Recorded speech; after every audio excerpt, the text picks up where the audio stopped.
Welcome to the Doubles Only Tennis Podcast, where you learn the best doubles strategies to improve your game and win more matches. I'm your host, Will Bocek.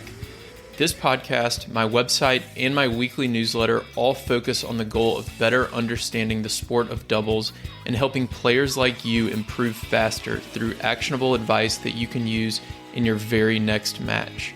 My goal is to provide the best doubles strategy resources in the world. And to do that, I study, analyze, and work with players at every level of the game, all the way up to the ATP and WTA tours.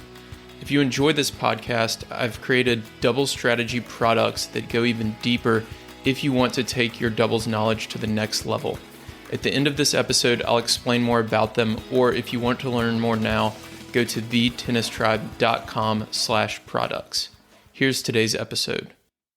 You're about to hear my conversation with Jonathan Stokke. Jonathan is a former doubles All-American at Duke. He also coached at Duke a little while after playing there. He played in the US Open twice with Rajiv Ram back in the early 2000s. Currently, he hosts the Baseline Intelligence podcast.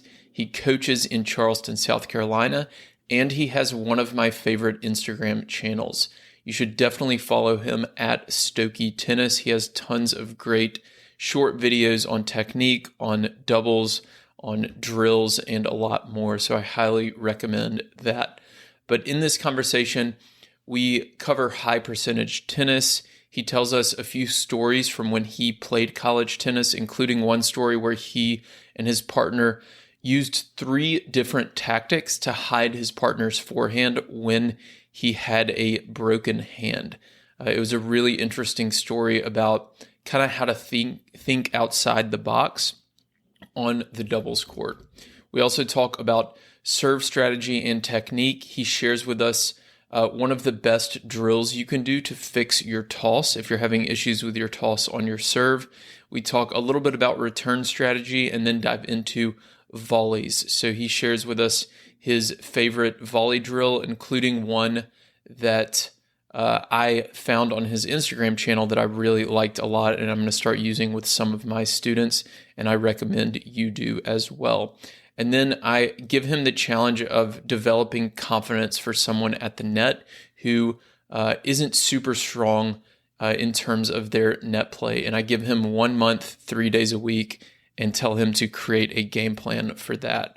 We talk a little bit about baseline strategy as well, and then he shares with us his favorite book, favorite tournament, and more. So this is a really fun conversation with a really, really great coach who, again, his Instagram channel has over 80,000 followers, so I highly recommend it.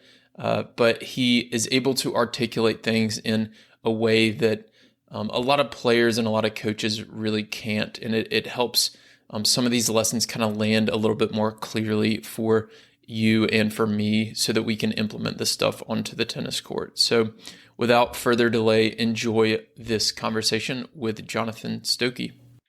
Hey, everybody. Welcome to the show. Today we have Coach Jonathan Stokke on. Jonathan, welcome.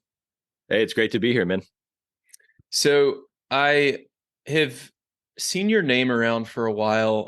Obviously, your Instagram channel's kind of taken off and done really well. And then this year at TennisCon 7, where I presented, you were also presenting, and I was able to check out your presentation there on reading the serve location. I don't know what the exact title was, but I really loved the way you presented that. So I wanted to lead with that and tell us how do we read the serve location? God, you're going to put me on the spot so I can remember my presentation from like 4 months ago. I broke it down just like a couple things, right? So you can have like a technical, cue. So there are some people who are just unable to serve in certain locations. And I think at the amateur level, basically when someone comes up and they don't have a continental grip, and they've got like a little more of like the pancake grip or whatever you want to call that, they're facing the court, I'm typically not worried about their slice serve out wide. And even if they can hit it, it's probably not that quality. So it's not something I really have to respect. So you can look at a technical cue like that and kind of go, man, they probably serve a little flatter, which means body or tee in the deuce, and then probably body or wide in the ad. And so there's things like that. We went through some pattern stuff. We're just thinking like, where does someone usually start a match serving? If you don't know me as an opponent, what Mm-hmm. serve do you start with? I would guess that 90% start with their favorite serve. Mm-hmm. So I just go, oh, okay, you served out wide to start the match. I'm guessing you didn't show up and start with your worst serve. So Interesting. that's like a very simple way for me. The same concept applies to the first important point. So, Mm-hmm. hey, the first no ad or the first break point. Okay, you served me out wide in the ad court. That's also a great indicator of what you normally like to do. Mm. So we just kind of went through things like that. And of course, nothing is 100%, but there were probably two or three technical, two or three pattern based things, and then just kind of reading the situation as well. And when you factor all those things together, I found that there were a lot of times where I kind of knew where the ball was going. I didn't really feel like I was reacting. I Mm-hmm. kind of had an idea. Hey, Will started off the match serving. Will started off the match serving wide. He served me wide 3 times in a row, and it worked well for him. Here comes a deuce point. What do we think is coming here? I don't really Yeah. have to react to both things. I can go, I'm sitting on the wide, Yeah. and so yeah, that was a fun one. It's a simple one. I like kind of that mindset, the chess match that you play with people, but you definitely should not be returning serve and kind of going like, hey, anything can happen, because I think very rarely is that the situation. Yeah. Yeah. As the more I've coached on court and gotten more deeper and deeper into double strategy, uh, I feel like every 6 to 12 months, there's like a new thing that I'm preaching. And the last 6 months is adjusting your return position based on the server.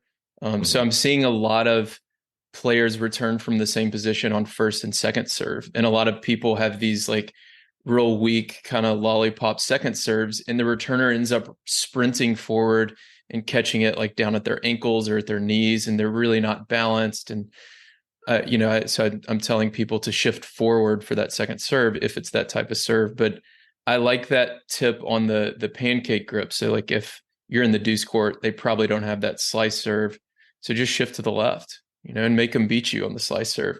Exactly. It's Cover what they're comfortable with and allow them to try something they're clearly probably not great at. And if you've already got mhm, someone trying their weaker serve, like you're already on the yeah. right track. Like you haven't hit a ball and you already got them playing with their left hand. That's awesome.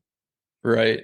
Yeah, and that's something that even works at the pro level. There was a match at Indian Wells several years ago where I was working with a player and told her she was in the ad court, and I said, on big points, your opponent here loves the T serve. So you can either start in your normal position and then start to shift as the toss goes up, or you can just shift to the right and show her, I know you're about to hit this. And that's the one she did. And the girl ultimately tried to go wide. She missed the serve, and then you get more second serve looks. So there's both ways you can kind of handle that. You can shift or you can start there. So for me, like I had a great backhand return.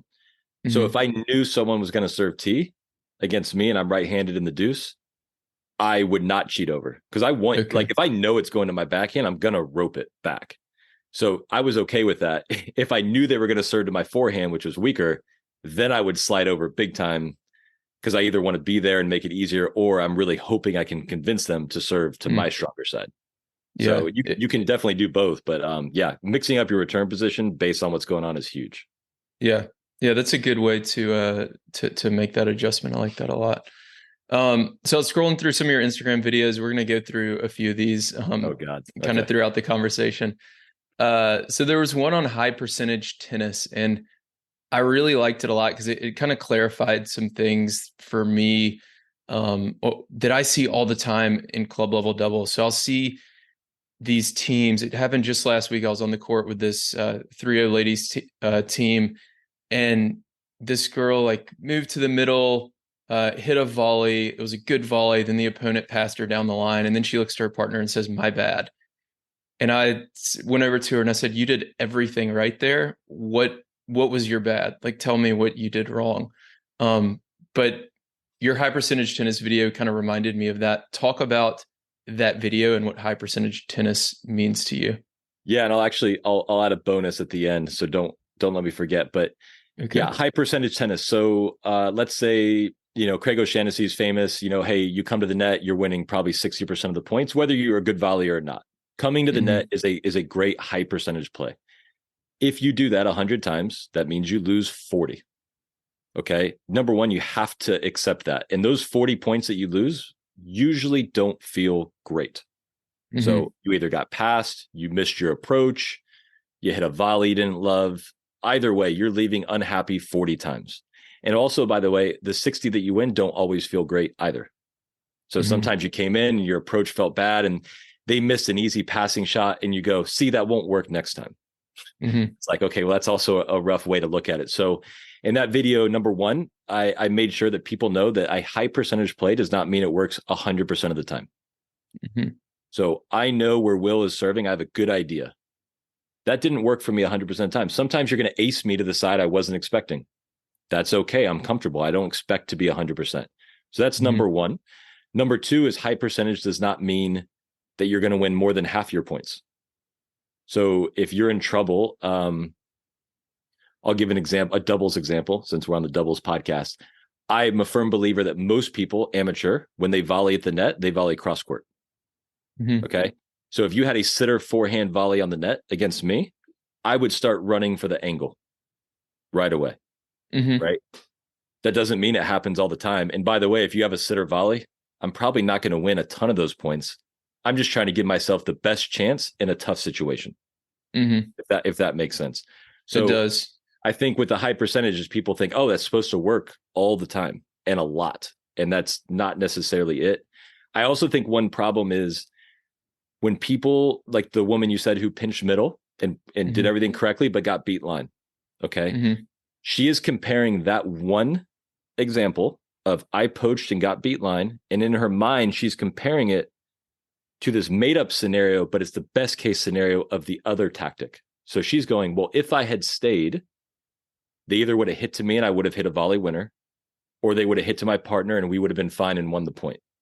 Except we all know that when you stay, you don't win all your points. So you're comparing the worst outcome of one tactic to the best outcome of the opposite tactic, which is a horrible way to decide if you're doing something correctly. You're comparing 1-to-1 and you're making up one situation. So I just find that's a big misconception. My kids all the time at clinic will do the right thing and lose the point. And as a total math guy, I'm like, yeah, that's totally understandable. And they have a very hard time processing that and then sticking to that positive tactic. Yeah, I think a lot of people just don't realize, and that's what I've had Craig on the podcast before, and he's kind of helped me understand this, like just how small the margins are in tennis, because everybody's always talked about it. But then when he was able to start to put some data behind it and say, Djokovic wins 55% of his points, it's like, that means if he's playing a game to 11, he wins 11-9. Yeah, exactly. Like, that's very close. Like he won that 11-pointer by 2. So it's crazy how small these margins are. But if you do trust the percentages, it makes a lot of sense. And then you mentioned a bonus. Yeah, well, I just find it interesting how often people think they are the exception. So O'Shaughnessy will show girls 12s when they come in, they win whatever it is, high 50% and low 60, and college guys will win mid 60s, and pros are about the same. But Stokke, you don't understand. I'm the one guy that doesn't apply to, right? But that's everybody I coach, because you don't understand. I don't volley well, or I don't know what I'm doing up there. And I'm like, hey, by the way, everyone, not many people I watch know what they're doing up there, and they still win. Think about how good a tactic it is that you don't volley well and you might not even know what to cover, and you're still winning 60%. So if people out there are listening and like, yeah, that sounds good, or covering middle sounds good, but you don't understand about me, there's probably everyone listening who thinks that, and there's a good chance that you are not the exception. You are in that majority. Right. Exactly. Yeah. And even on some of those, like covering middle with the volleys, one of the weird lessons, I think it's in my like welcome email sequence or something, is I tell people you need to be shanking more volley winners. And the reason for that is just to improve your court position. And it's like, if you're closer to the net, you're closer to the middle, you're ultimately going to end up shanking some volley winners. And like, that's a good thing. That means you're moving to the right position. And obviously, improve your volleys, hit the strings when you can, but it's okay to hit it off the frame every now and then. And I'm not even sure you need to always apologize for it if you're doing the right things. Right. I So, love that. I just had Rajiv. I'm actually going to release this episode in 3 days on Monday. I don't know when you'll release this one, but we were talking about why does he get so close to the net? And mhm, he said, for obviously that reason, it's easier to angle balls off. You can get lucky with some shanks. But he was like, even though the guys return so well, you would think that backing up gives you more time. But he mhm, said when he backs up, he feels like he gets beat up even more.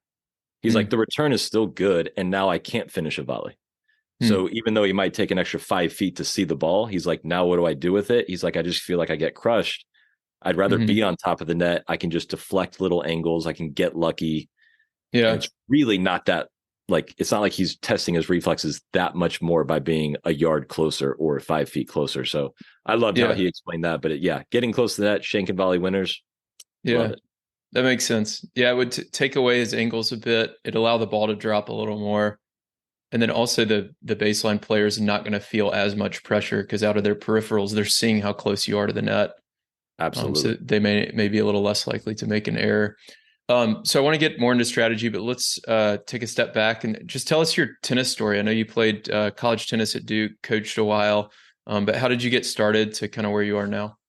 So I moved to Chapel Hill when I was 10. I think that was, yeah, 8 or 10. But I started playing tennis in North Carolina when I was 10 years old, and I was all sport athlete. So I actually grew up, I had two backhands. I held it like a baseball bat. So I had the right hand on top for Okay. a forehand, and the left hand I would switch. Okay. And I I'm would, doing that right now to try to oh man, I mean, feel like God, what that's like. yeah, I mean, you can't get worse technique to start. But I was an athlete and a competitor. So it was like, okay, I like this. What do I do? Someone said, enter a tournament. Cool. I'll enter one in 10 days. And I went there and it was just like slicing balls in play, running balls down.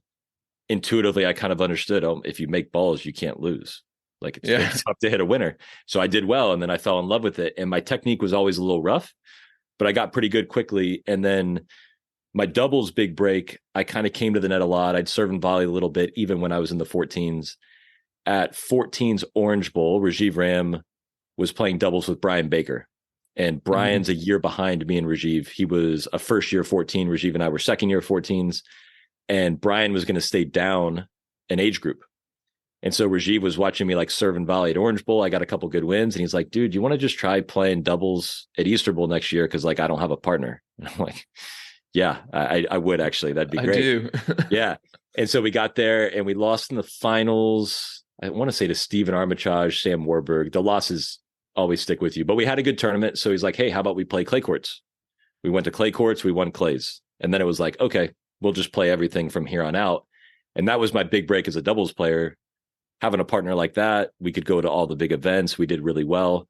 Um, from there, went to Duke. We were always a top 8 team, played singles, doubles, became a doubles All-American. That was an awesome experience. Got to play a lot of big matches. Um, but yeah, I mean, I look back and my fondest memory is competing with Rajiv. It's wild to me that he's won 3 in a row, but he and I played in the US Open 2001 and 2002, and Mhm. he's winning it in 2023, which blows my mind. But yeah, that was cool. So that was kind of, a very, very brief history of where I went, but I always had a little more success in doubles for sure. Okay. And then what about now? It sounds like you're spending a lot of time coaching juniors. Yeah, been the last couple of years in Charleston. I left Duke in 2020 as a coach, so I was there for 10 years coaching the men's team. Came back. I've been coaching juniors in Charleston, South Carolina, for the last 3 years. Sadly, it's part of the deal, but all my top players, they've graduated, gone to college. This year, I lost 4. I have a couple younger players in the pipeline, but I've also started to coach adults more, which Mm, I was just telling Maribon yesterday. I love it. yeah. Adults are always into it. Like as a coach, you want someone who's just dying to get better and Yeah. dying to absorb knowledge and ask questions. And I have found every adult that I've been on court with is just like that. So Yeah. starting to coach adults more, and I love it. Awesome. Yeah, it's I don't know, it depends on the coach, I guess, but I think I'm a little bit more like you. It sounds like you're not as into trying to like be a motivator as you are like just coaching the tennis, you know? Yeah, for sure. So one thing I always, whether it's right or wrong, I tell players like, look, I number one have to motivate myself. Like I told you, it was cold today, so I got to give myself a pep talk. I'm going to go stand in the cold in the wind for 8 hours. I got to plan the lesson. I've got to figure out how I'm going to communicate with you to get the idea across, right? If I'm also responsible for your attitude and your motivation, like what are you responsible for? Like, I feel like I'm doing everything.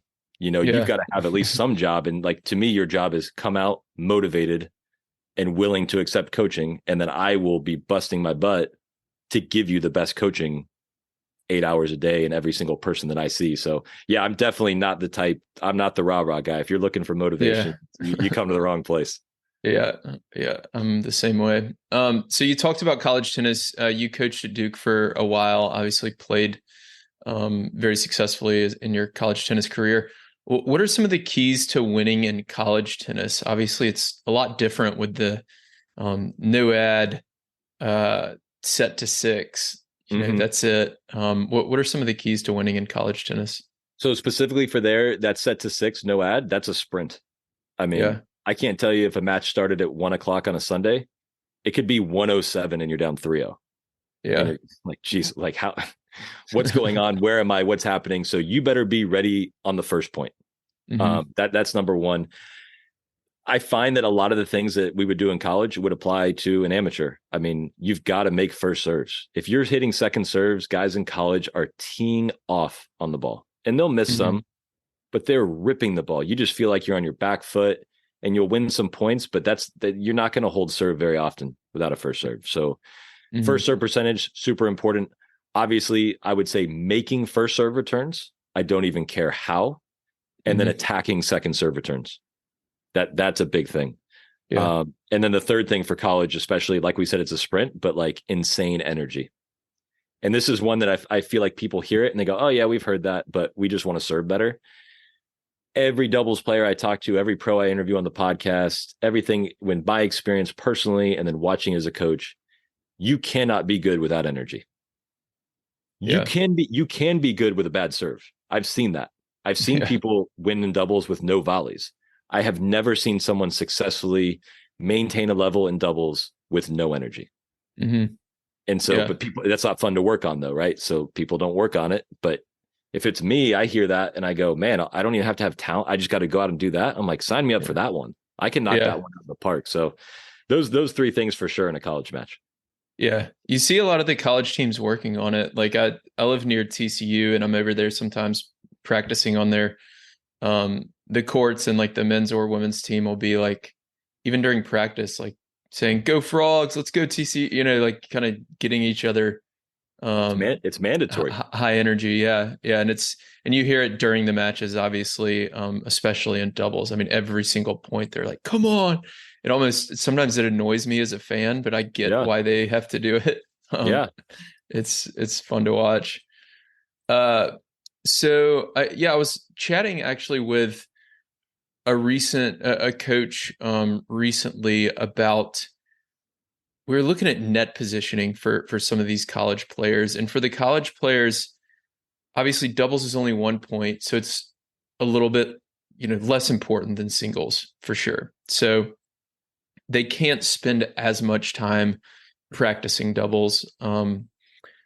But we were looking at like net positioning, and I was trying to teach them, you want to be covering the middle.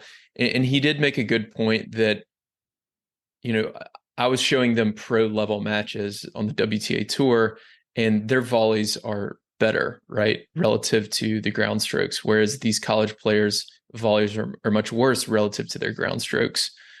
Does that change anything for you as far as movement at the net or positioning? Not really. I mean, No. you have to have some type of quality of shot. So if I said, "Hey, I'm going to hmm plug middle," right? And you're hmm serving 40 miles an hour.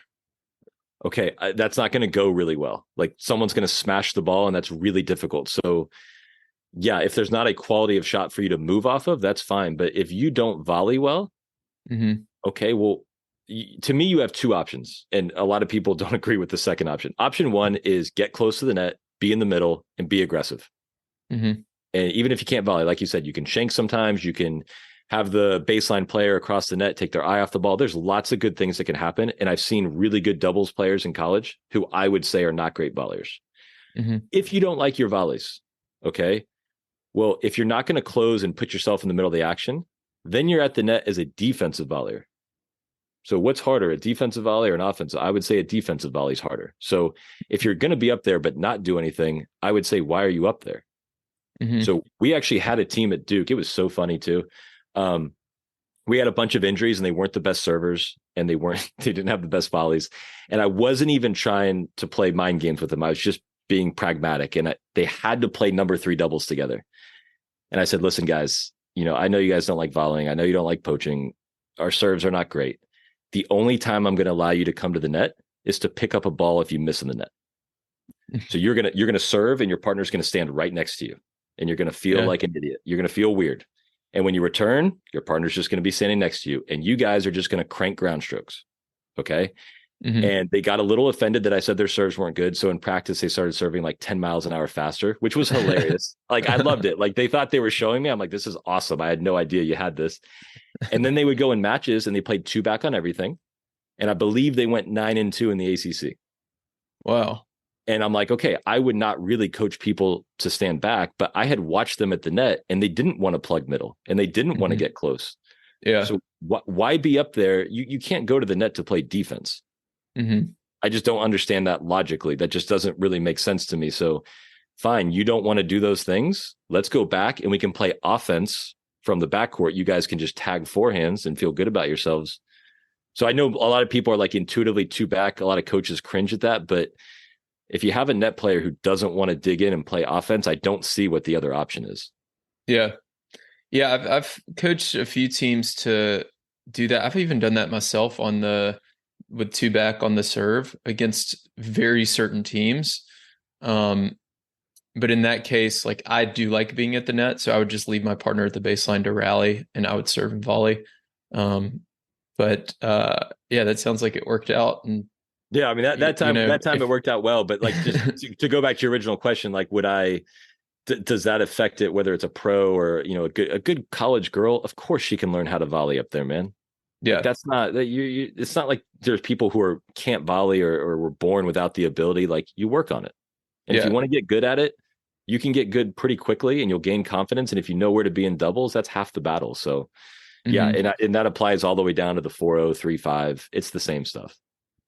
What do you make of all the success on the doubles tour from college players? You talked about Rajiv, but it seems like more and more college players are having success.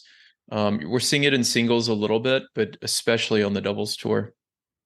My best guess is, a lot of people who come to college, they practice it more than someone who just goes pro at age 18, 19, and they're probably playing a majority of singles out there, and they might play some doubles to pay for their hotel room, but it's not like they're practicing doubles. And then depending on the college you go to, some schools, Brian Calvis told me they do like 60% doubles of all the time on court. Okay, well you're going to be pretty good if that's what you're spending a lot of time on. And every college coach has their own philosophy, but I would say generally speaking, you're definitely practicing it more than someone who didn't go to college. That's number one. And then you're getting a doubles match every dual match. So you're at least getting 40 double sets a year.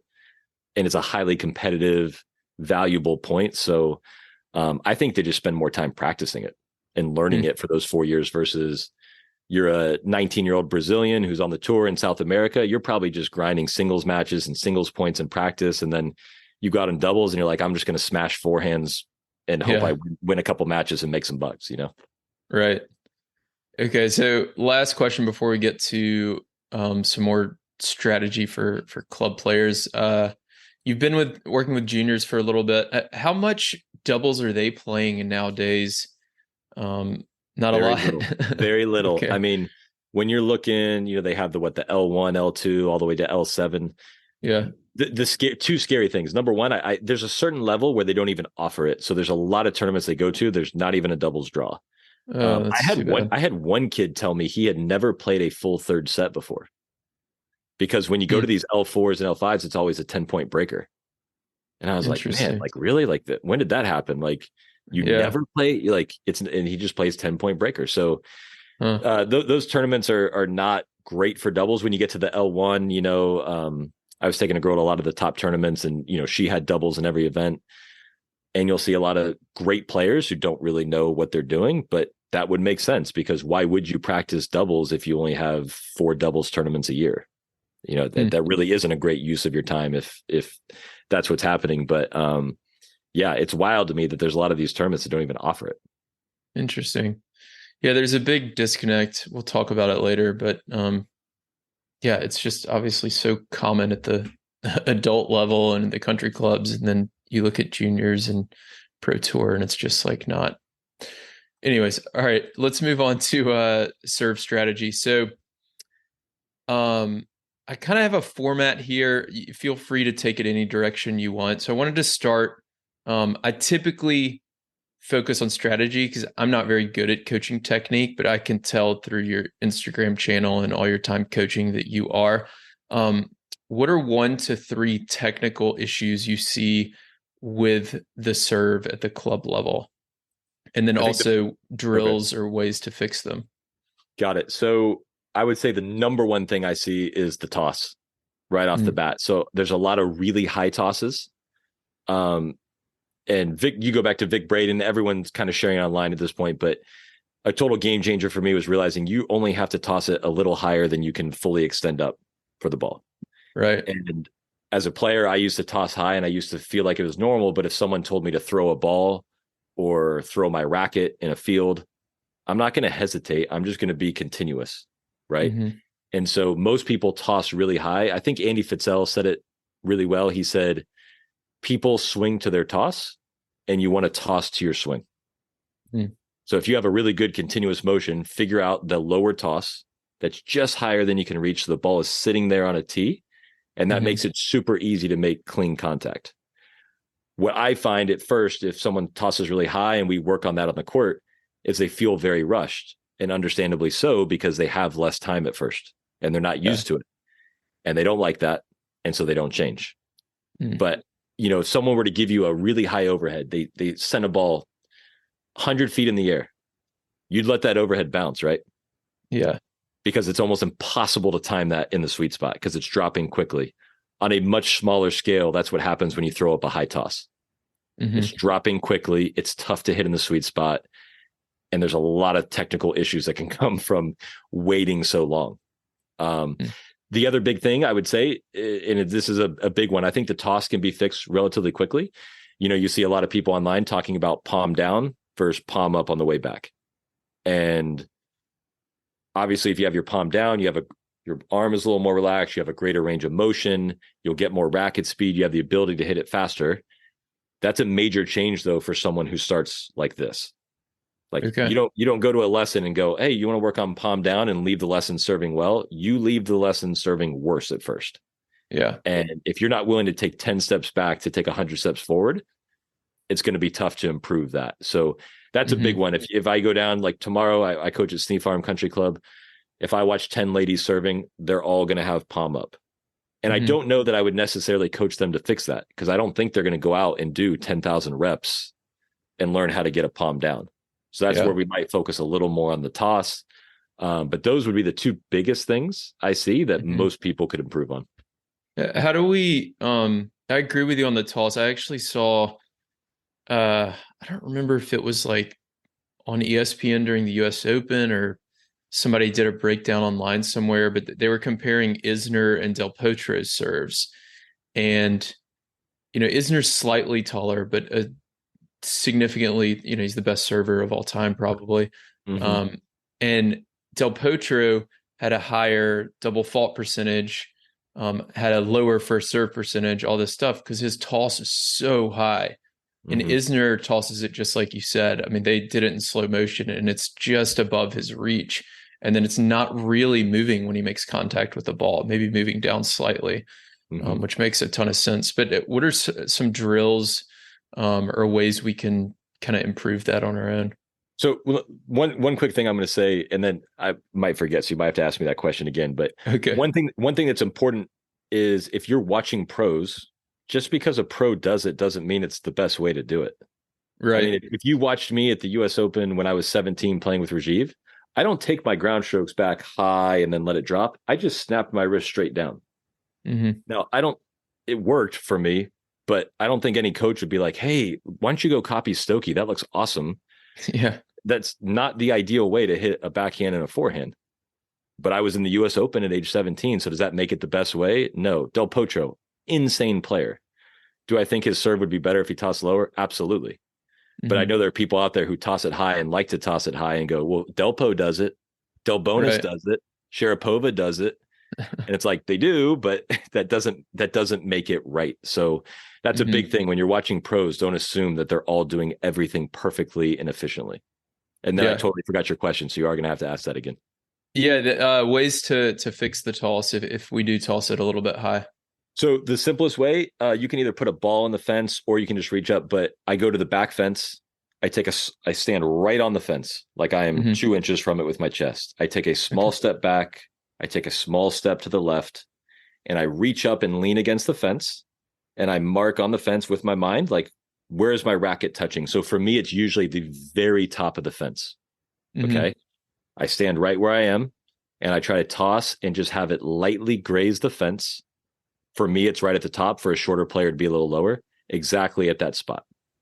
So if my toss doesn't hit the fence, that means it's not into the court enough. I can see where it's going. Is it too low? Okay, that's an issue. Or am I tossing a yard above where I can reach? And I just get to keep practicing reps and seeing a visual, like I'm actually aiming at something. It's not just empty space. Actually trying to hit a target for me is way easier. And then I'm getting instant feedback every time. Oh, I tossed it 2 chain links above where I could reach. Okay, this time I tossed it 4 under. That's too low. This time I hit the fence really fast. That toss is going to go way too far in front. And you can just rep that out. And it's boring as hell, but you get instant feedback, and your toss will get better if you do that, for sure. Okay. And are you practicing these tosses with your racket in your hand? Yes. So obviously not swinging. Yeah. Make it as real as I can. So I start in a ready position. I'll turn, I'll go up, and then obviously I don't hit. So it's not perfectly the same. Yeah. But you want to do as much as you can. Sometimes when I can be out there with a player, I'll just flip my racket upside down. So I'm holding the grip in the air, and I will put the top of my grip where their toss should go. And I go, try to have your toss just barely get above and then land on my grip so they can see an object. Obviously, if you don't have a coach, that's something you can't do. But the fence one is a super easy one. Okay. That's a great tip. Okay. So let's talk a little bit about just kind of in general, how you teach first serve or second serve strategy. And then I want to get to formations as well. So just generally what I would say, I mean, it's a big topic. It is. I mean, with Dan Kiernan, I just talked to him. I mean, with everything, it depends. So what are your strengths as a server? You know, if you have a horrendous second serve, then we need to take pace off your first serve and get a lot of those in, because you can't be playing with that. If you've got a great, like for me, if I could go back and coach myself, I would honestly almost hit 2 first serves. I had a great serve. I don't think I double fault that much. And then I'm playing with my first serve all the time. Like that's something I would totally do. So you definitely want to play to your strengths. Yeah, I mean, that's a really tough, like I said earlier, playing with a second serve is a recipe to lose. And I don't find many amateur 3-5s go, you know what I have is an incredible second serve. Yeah. It's usually, hey, I can make it, but it's slow. Or I hit it okay, but I double fault a lot. So that's just something we're going to want to avoid. And that's the problem. That's why I love when people work on their second serve, because if you feel like you have a good one, you are totally freed up on your first serve. Like I loved my second serve in college. So I'd go for a lot of aces. I'd serve 55 to 60%, which might be a little low, but I hit a lot of aces. I'd get a lot of unreturnables. And then my second serve was only like 5-10 miles an hour slower. Yeah. So I didn't think it was that big of a detriment. So you kind of got to get a feel for what you have. But generally speaking, most people have weak second serves, which means high first serve percentage is very important. Yeah. Yeah. One thing I learned from Craig that is, a little bit obvious, but I'd never really thought about it before, is focusing on depth for the second serve. And I was actually having some ladies do that last week in that 3-0 clinic. And, you can see when at the club level, especially if you do have a weak second serve, when people kind of just pop it over the net because they're just trying to get it in and it lands super short in the service box, the serve team is immediately just on a crazy amount of defense. Hmm. Whereas if they can hit that same serve, it doesn't have to have any more pace really, or be a significantly big serve. But if you can just get it to land deeper in the service box, the returner is going to have a lot less trouble with it, or a lot more trouble with it, because they're hitting from further back in the court, and that gives your net player more time to react as well. Right. And I'm going to talk out of both sides of my mouth here because, like, of course, I'm not advocating for a lot of double faults. Like, that's a really tough way to play. But if you said, okay, well, you can tap your serve in and almost never double fault, but they're going to step up and rip balls at your partner and rip balls at you. If you're losing the point, you're losing the point. Does it Yeah. really matter if you double faulted or if they crushed a forehand? Honestly, I'd probably rather double fault than get my partner killed and make them lose confidence and have them backing up. So there is a sweet spot there if you go for a little more on your second serve. And, if I knew as a college player that I was going to double fault once every game, once in a no ad game, but the other 6 points I was going to be on offense after my serve, I'd sign up for that. Yeah. As opposed to I'll never double fault, but I might be on offense only 4 out of the 7. I think that's a harder way to hold. So that's something for people to keep in mind. Again, I don't want people out there just banging 2 first serves and double faulting 20 times, but there is a fine blend there that you can work with. Sure. So what about formations? How do you think about using either I or Australian formation? Is there any sort of philosophy that you teach In terms for of that? like when I would use it? Yeah, when to use it and how to execute it. Generally speaking, in college, we did mostly I. And I want, why not? Why not get you in the middle of the court already so you don't have to move? You cause a little indecision for the returner. I don't see a whole lot of downside there. I was just telling Merbon, so one example of how we would choose formation. So we had a guy at Duke and he got a stress fracture in his right hand. He's right-handed. So that's an issue. So he can only chip forehands, right? So when he would serve, we would do 3 formations to accomplish the exact same thing and hope that the returners couldn't figure out, because each returner maximum can only go against you 12 or 15 times in a set no ad. Sure. You're only serving 3 games. So it's not that big a sample size. So what we would do is in the deuce court, we would go regular formation. We would have the net guy poach.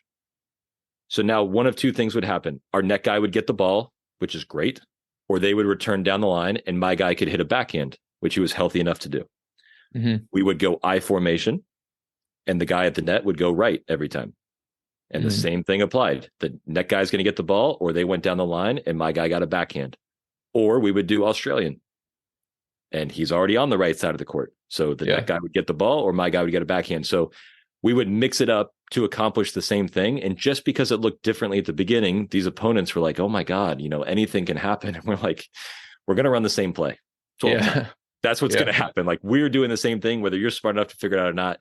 So just giving the different look can mess people up. And I find at the rec level, if I go to my country club, no one's going I and no one's going Australian.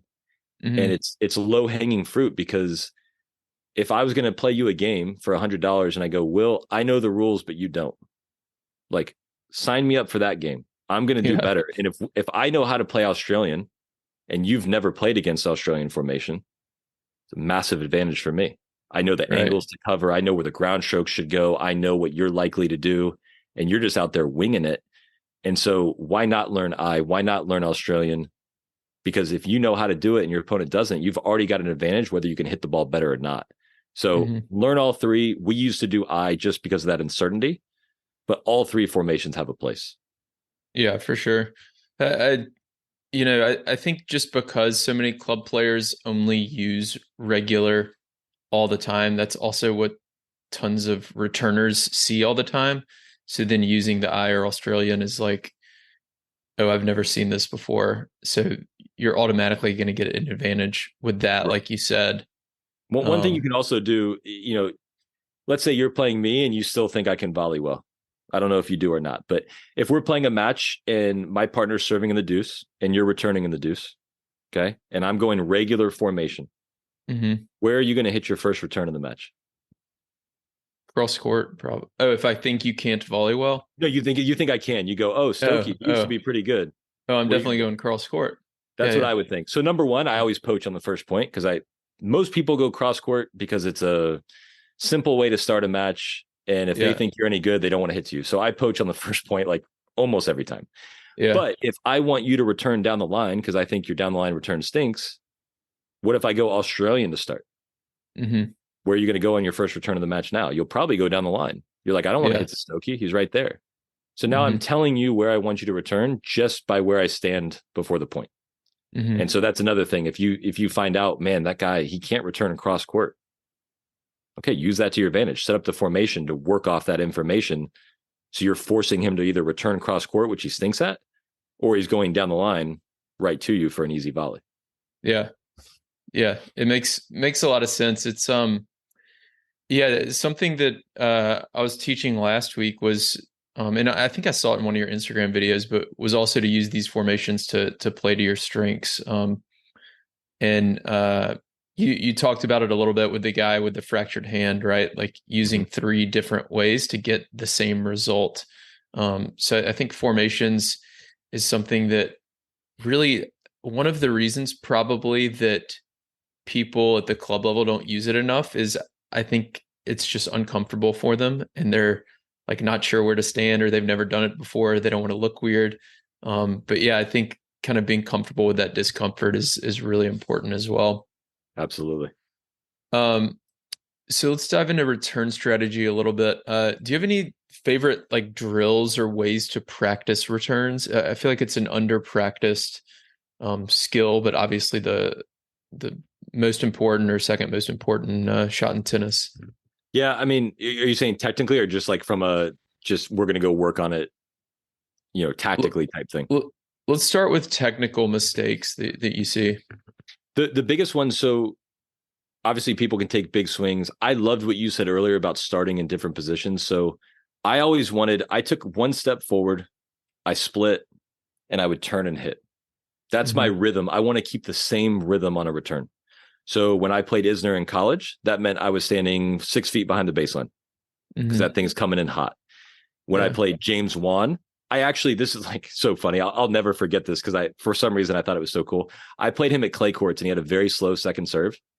And I hit the return from inside the service box. I had my feet inside. It was that slow of a serve. And I was standing so close that I was able to do it. I looked at my dad and I was like laughing. I'm like, this is awesome.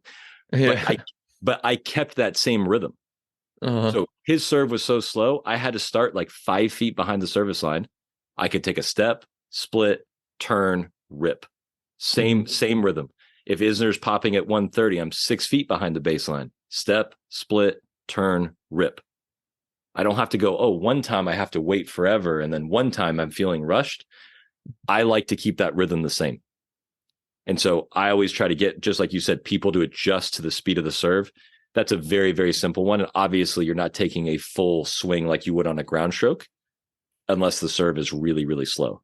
So that's a big one. In terms of like just practicing it, like I said, returns in play are gold. So we'll do sometimes, I'll give singles example just because it's a little simpler to visualize, but, Yeah. we might have the depth line between the service line and the baseline. Hmm. We'll put a little line there. So it's 9 feet from the baseline. And we'll say, if you make the return, period, in the court, you stay the same. If you hit it past the depth line, you go up one. If you miss the return, you go back one. And you've got to get to 10 points. Hmm. And so, okay, they might hit one deep and then they hit one in the court, but it's short. Okay, you're still at one. Okay, you Yeah. hit one a yard deep. Oh, you're back to zero. Yeah. And it's pretty damn tough to get to 10. Your depth gets a little better and doubles. You maybe are moving that target more to the side tee or exactly where you would want that return to go. Hmm. But that's just a fun way where, number one, you'll get a lot of returns. It's very challenging. And then you'll go, hey, making return is solid. Making return in my target is great. And then missing return is devastating because I did Yeah. all that hard work to hit the target. And now I'm back to where I started. Yeah.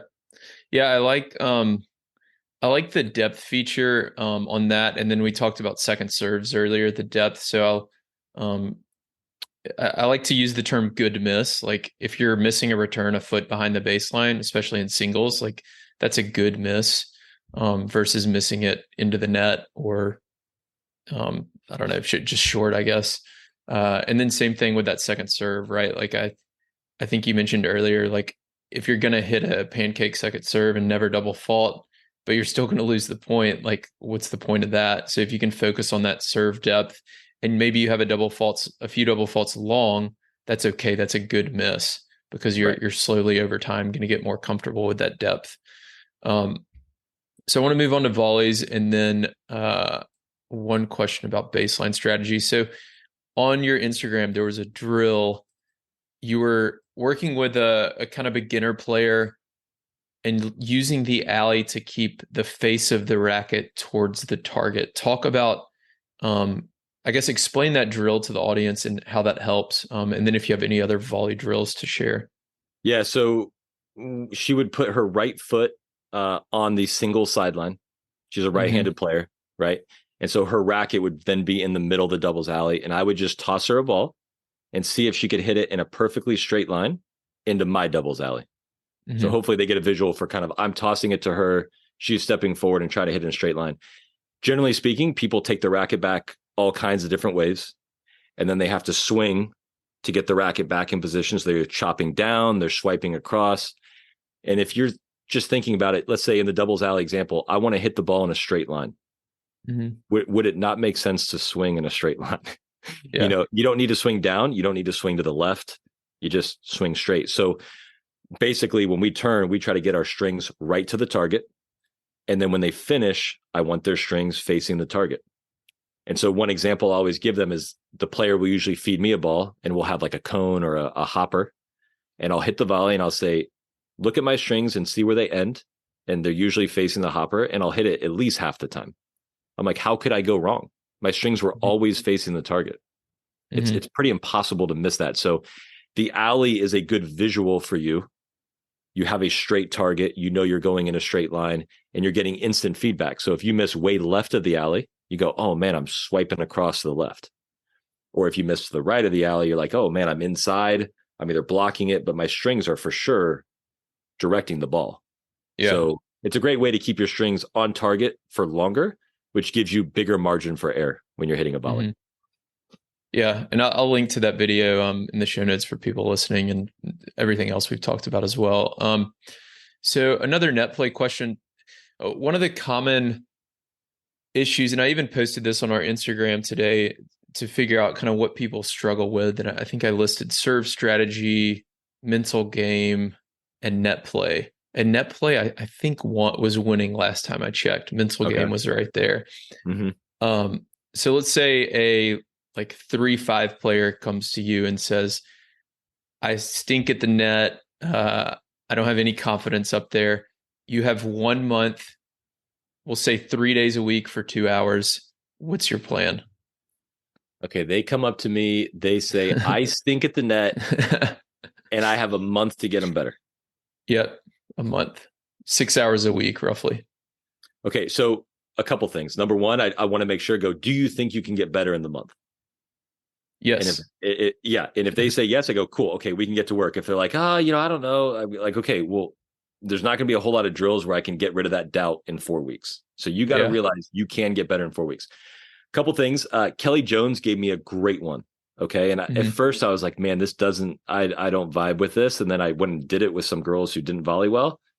It was gold. So he said, when you have someone who has low confidence and they don't volley well, number one, he does a volley balance drill, which I actually have on Instagram. So they step in, they hit a volley, they freeze, they keep their feet exactly where they are, and then they back up 1 step. So he goes, I just want great balance to start. He's not even worried about the technique.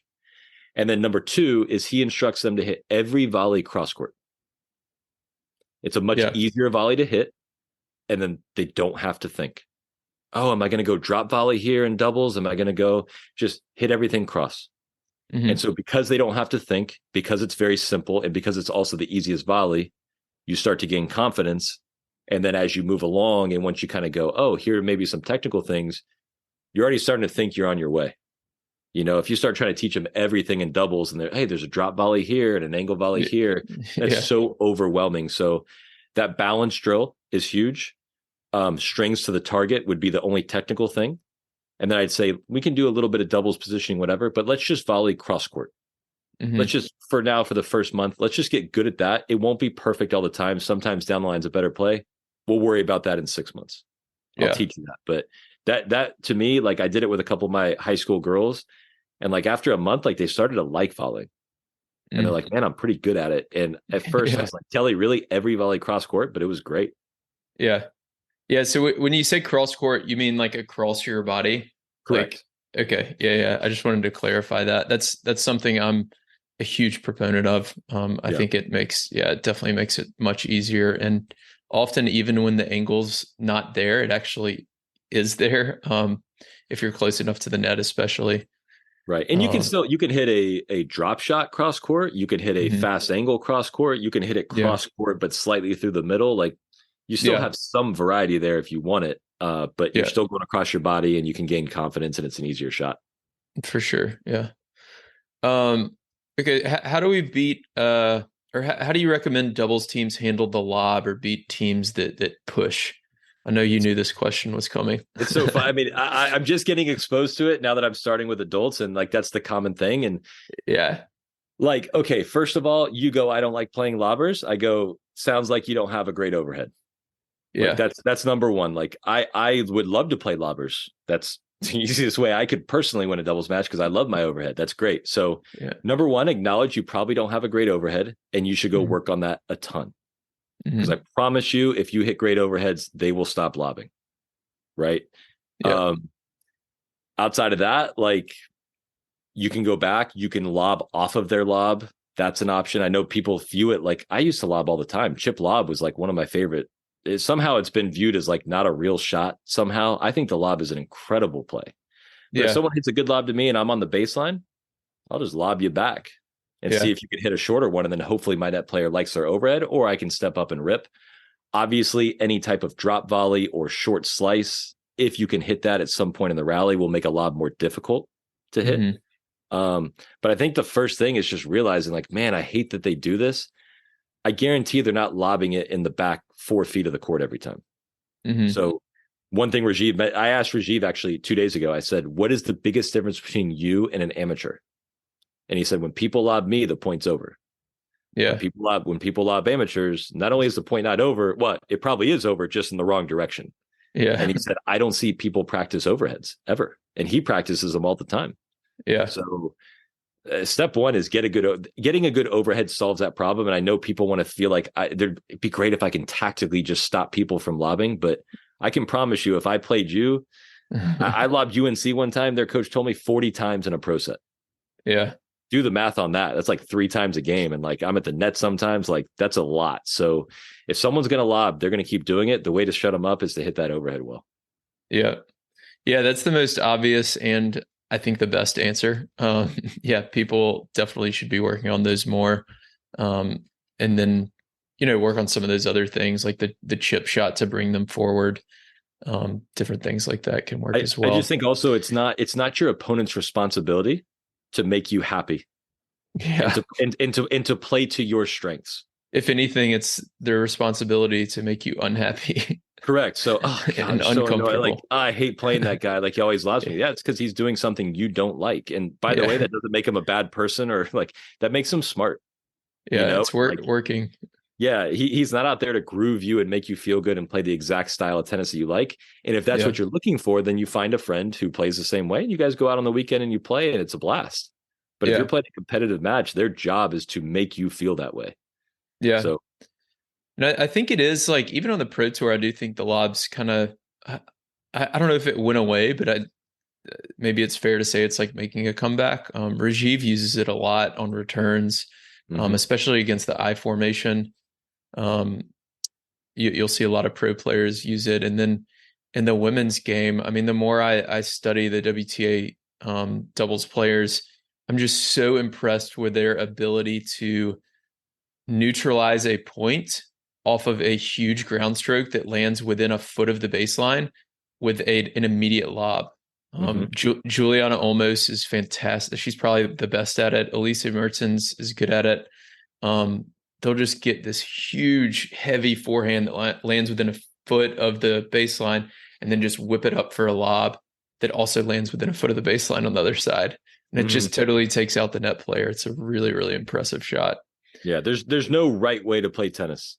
Some people Yeah. view lobbing as, oh, that person's a pusher. Oh, like somehow that's how is hitting faster a more honorable way to play tennis? And by the Yeah. way, the people what nobody really goes, I hate playing that person. They hit so fast, right? Like Yeah. that doesn't happen as much as, oh my God, I got to play the pusher. Right. If you think about it logically, like why would you want someone to hurt you? Like the pusher's not trying to do anything. They're just trying to make balls. So you go, you know what I want to Yeah. do? I want to go in the match. And I want to make sure my opponent hurts me. Yeah. And if you go, well, why is that actually? It's because they suck at it and they're going to miss. Yeah. The reason why you don't like a pusher is because they're not going to beat themselves and it's really tough to beat them. And Hmm. so you don't like that. And Yeah. yeah, it makes no logical sense. I don't like playing someone who really doesn't want to hurt me. Like that just doesn't add up for me. But Yeah. I think that's the first step is the kind of mentality. And then step two, work on those overheads. yeah. So Jonathan, we've been on for a while, so a couple rapid fire questions, and then I'm going to let you go. What is your favorite tennis book? Ooh, great question. I'll give you one that probably people haven't heard. I don't know if it's my favorite, but it's definitely unique. A book called Analyzing Wimbledon. Have Okay. you heard of this one? So No. it tested, I'm a big data guy. It tested like 15, I don't know what the plural of hypothesis is. Hypothesi? I have no idea. But Yeah. 15 things they tested from like 20 years at Wimbledon data. So like Hypotheses, I think. Hypotheses. that's what we're Is that going to go right? with then. I Yeah, think that's it. I got no clue. But so one of them would be like, for example, do big players raise their level? Do the best players raise their level on big points? And they would go through the stats and go, hey, does it all play better at break point? And basically they found no, they don't. It's just Hmm. lower players play worse. Their level goes Hmm. down. The best players stay the same. If you could raise your level on a break point, you would have raised it before. Like you can't raise your level on command, but the best players stayed steady. Or one of them was like, were you more likely to get broken after you had a break point the game before, but didn't get it? And Hmm. I believe on the men's side, it was like, no, basically no effect. And on the women's side, it was like somewhat significantly, they'd get broken more. Interesting. And so it tested things like this using data. I can't remember all 15, but again, the way my brain works with information and also those kind of topics were interesting to me. Hmm. Uh, that was a really cool one. I like that. Yeah. I'm gonna have to read that. Yeah, there's something a guy named Jeff Sackman who runs a blog called Tennis Abstract. Hmm. He did a study on tiebreakers, I believe, and basically the conclusion, all the TV commentators for a while were like, "Oh, you don't want to go into a tiebreaker with John Isner," and I was always like, "Why? Why? You're still playing. The rules are the same. Like you're still playing points of tennis. So like, why is he better in a tiebreaker than not?" And what happened was he actually just had like this 18-month stretch where he was really good in tiebreakers. Hmm. But he looked at it over like a 5-year period and it was like, no, he actually wins about the same percentage of points in tiebreakers as he does during like a 1-all game or whatever else. Right. So I think the conclusion was kind of that pressure seems to affect everyone similarly. But it sounds like the lower ranked players, maybe it did affect more in this Wimbledon analysis. Yeah. So basically, like if Um, you just think about it, like let's say I'm playing Nadal and I've got break point and I'm like, man, I don't know how many I'm going to get. There's a chance I'm either going to play really tentatively, right? Oh mm, my God, this is my one chance. I don't want to screw it up. Or I might overplay and go, man, mm, I got a second serve. I got to take a cut. Like this is my chance, right? The better players just play the point correctly. yeah. Oh, okay. Well, I'm not supposed to win them all. They just play each point individually. And the Mm, lower players either overreact or underreact. And the best players just go, here's another point. I'm playing it the right way. I'm going to play this way for 5 sets and I'll turn out okay. And that's something I've used with my players a lot is just play the situation, play the point the correct way, play relaxed. You don't have to do more. You don't have to do less. Your normal strategy is already the optimal strategy. hmm. Just relax and go try to execute, and then you'll play another point after. Interesting. Yeah. And I guess for Nadal, like he doesn't really have to take the same level of risk, right? Like the lower ranked player to beat Nadal, like you're going to have to play really good that day. You probably can't play like average and beat him. Um, So one So way I heard it, maybe. one way I heard it explained. I know you said rapid fire questions. Now we're talking about this for like No, 15 no, minutes. no. This is a good topic. I like. There's a golf guy that I follow. Actually, I'm gonna interview him for my podcast because there's a lot of tennis and golf, whatever. But he said he doesn't believe in the terms aggressive and conservative. He just believes in the term optimal. My Hmm. strategy is optimal. So Nadal on a break point down. Okay, let's say he gets a good serve and he gets a short forehand. Don't you think he's going to come up and attack? Yeah. I would not call that aggressive. That's just that's just the correct play. You don't go up to that short ball and push it in. And Hmm. if Novak hits an incredible return on break point, Nadal's going to back up and hit 8 feet over the net. I Yeah. also wouldn't call that conservative. That's just the correct play given the ball he received. And Hmm. so you just choose the optimal strategy. I guess aggressive could be, wow, Novak hit it 3 feet from the baseline and Nadal just took it off the rise and tried to slap a winner. Okay, I guess that's over aggressive, but it's certainly not the optimal play.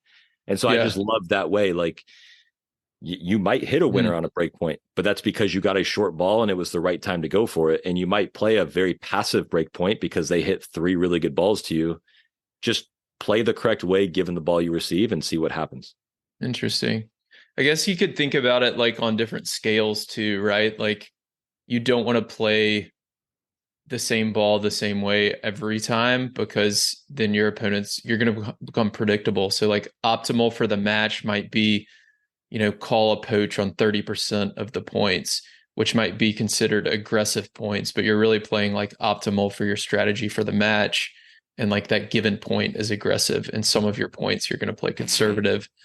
And overall, okay, we could talk about this Yeah, forever. no, I love that. But the way he explained that to me makes total sense in my brain. Yeah, yeah. Okay, we're gonna check those out. What's your favorite tournament? Mm. I'd say US Open. I mean, 2 years I got to play there. That's cool memories Yeah, as a teenager. New York's awesome. When you go there, especially being from the US, you're walking around at night, you see like 100 people on the streets. You go yeah, inside the building, you see so many people. I saw some guy. He said hey to me like I should know him. I played him in the 12s. That's the last time I saw him. He's like, Stokke, what's up, yeah. man? And I'm like, what? Remind me again. I'm like, oh my God, like that was literally 25 years ago. But seeing people, the atmosphere is awesome. Obviously, it's a slam. If I'm going to be a total homer, you got the background pick. There's a Charleston 500 right down the road from me, 10 minutes away. The best women in the world come. You can just park on the side of the street, walk right in. It's like the most accessible tournament. Yeah, But I love going to the Open in New York. yeah, yeah. Both great tournaments. Yeah, the Charleston one. Yeah, of the non-slams and Masters 1000s, it's probably I feel like the most just generally well-run tournament. Bob Moran does such a good job there. The fan experience and the grounds is so amazing. And then as a media, it was fantastic as well. So I really want to highlight that one.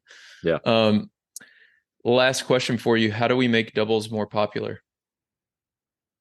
You mean on TV or like people playing it? Because obviously everyone plays it.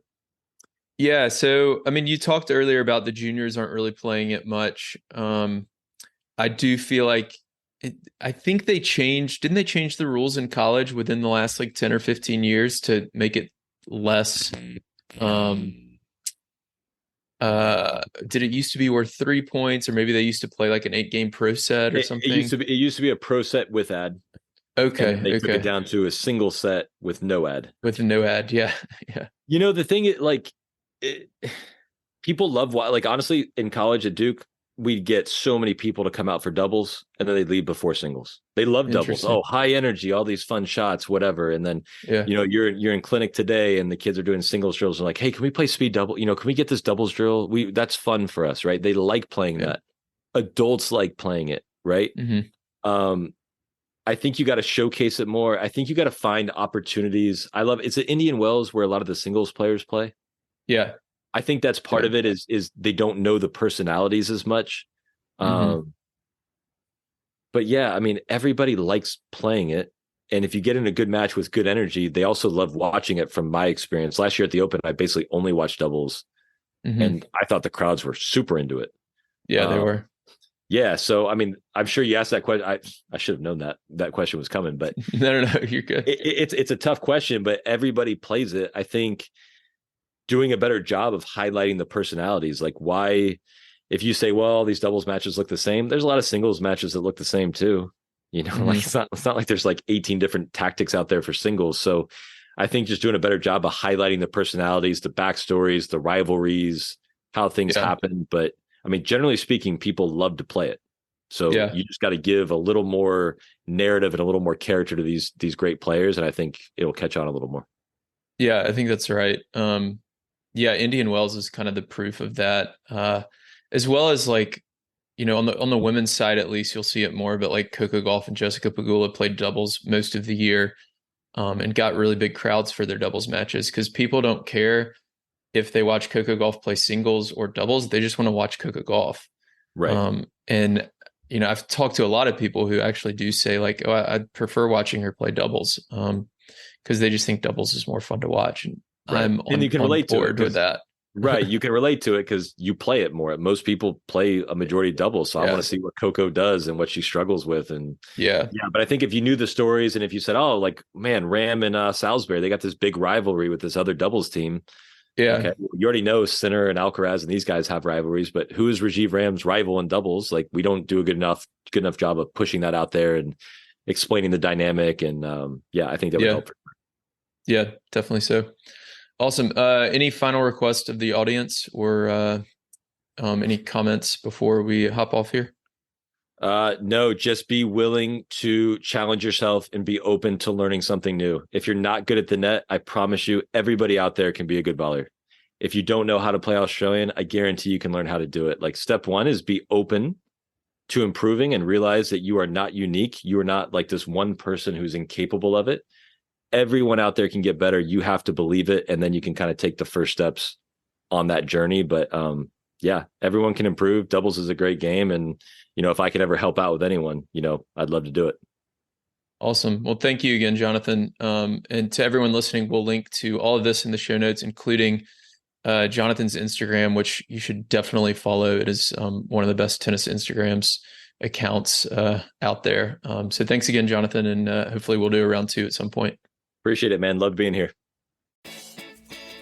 Thank you for listening to this week's episode of the Doubles Only podcast. If you're interested in diving deeper into any topics I discuss, I've created doubles strategy products that allow me to bring you more podcasts and other doubles content without relying on paid ads.